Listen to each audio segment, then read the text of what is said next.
Britain must designate overseas territories as bluebelt to protect sea life and stop plastic pollution further poisoning the world's oceans, campaigners have urged.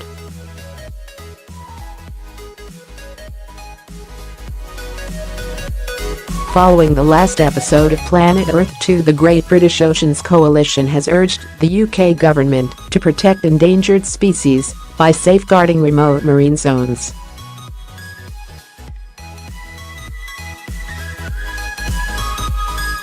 The campaign is to create 1.5 million square miles, 4 million square kilometers, of protected bluebelt around 7 of the 14 British overseas territories.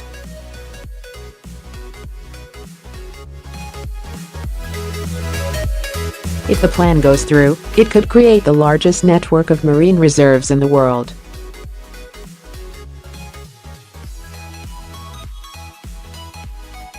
The territories included in the scheme are Ascension Island, British Antarctic Territory, British Indian Ocean Territory, Pitcairn Islands, South Georgia and the South Sandwich Islands, St. Helena and Tristan da Cunha.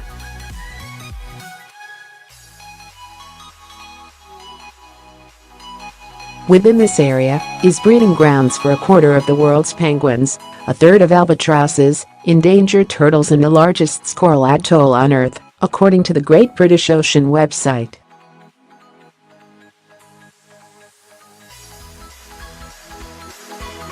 The organization aims to get the government to establish 300,000 square miles, 500,000 square kilometers, of marine protected area in the South Sandwich Islands next year.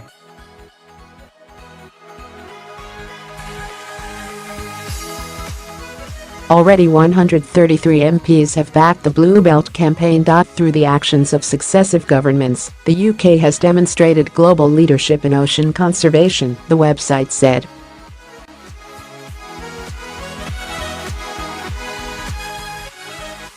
We call on the UK to reaffirm this leadership by working with the governments of the overseas territories to deliver on Bluebelt pledges.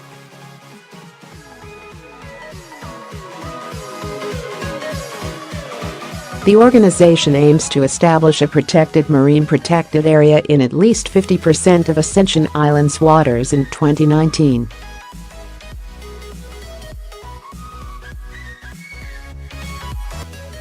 They also want a marine protection regime in Tristan da Cunha by 2020. Another campaign led by a coalition of groups including the Marine Conservation Society is calling for 30% of global oceans to be turned into marine sanctuaries.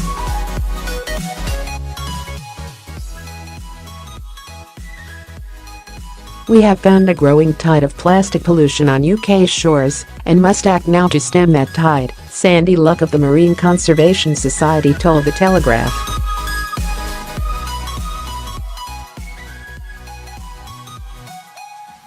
The UK's influence on the waters of all of the world's ocean is immense, and we call on UK governments to show leadership at this crucial moment to protect some of the natural jewels of our fragile blue planet.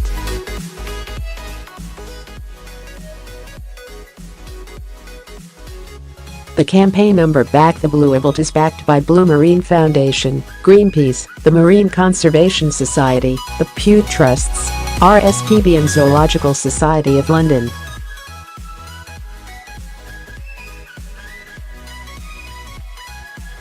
Blue Planet 2 has highlighted the devastating effect of waste on our oceans. In the final episode, viewers witnessed an albatross chick dying from eating a plastic toothpick that pierced its intestine, and a sperm whale tries to eat a blue plastic bucket, confusing it for food.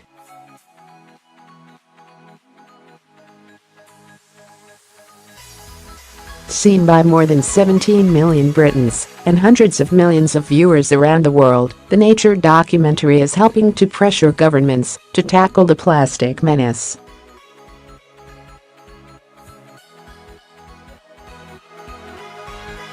An earlier installment carried haunting shots of a pilot whale calf believed to have died from plastic pollution.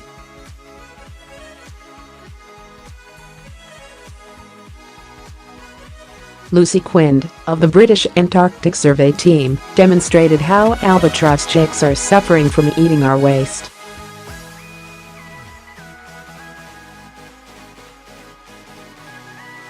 She said the population of the birds in South Georgia in the South Atlantic has been falling for 4 decades, with some of the decline blamed on discarded plastic fishing gear and other rubbish.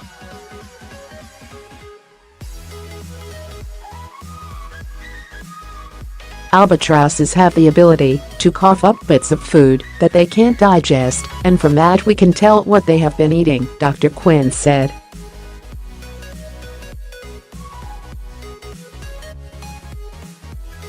The researchers found the birds had swallowed plastic food bags among other discarded items.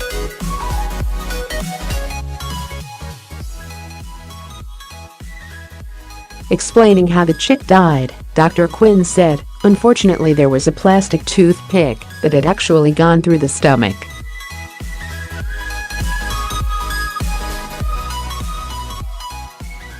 Something just as small as that has managed to kill the bird. It is really sad. The amount of rubbish in Britain's seas has increased by more than 150% in a year," figures from last month showed.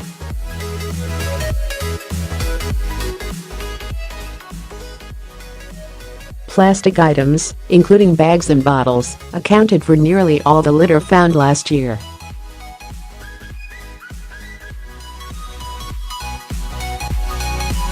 MPs said the damning report highlighted the need for ministers to take urgent action to clean up Britain's coastal waters.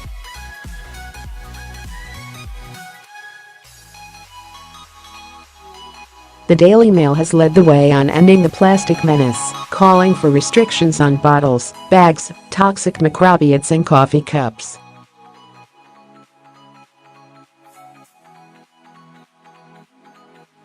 Water fountains should be brought back to combat the waste caused by plastic bottles, according to a report.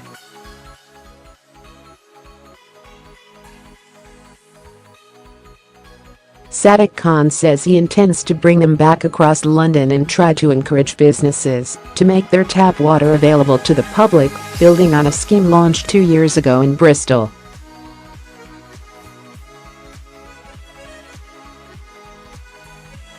A spokesman for Mr. Khan said the mayor wants to see a reduction in the amount of single-use plastic bottles and cups across the capital and has asked City Hall officers to examine the feasibility of a pilot community water refill scheme or other interventions.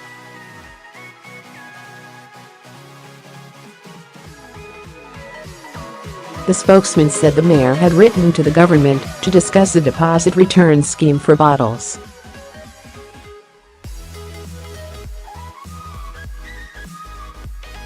He added, Sadiq supports boroughs in identifying suitable locations for water fountains and bottle refill stations during the planning process in new or redeveloped public spaces, such as town centers, shopping malls, parks and squares.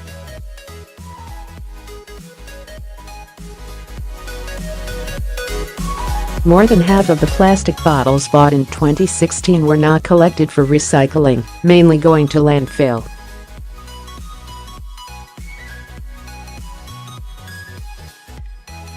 The proposals in the mayor's draft London plan follows comments made by Michael Gove, the Environment Secretary, who has said greater access to drinking fountains across the country is being considered as a way to cut plastic waste.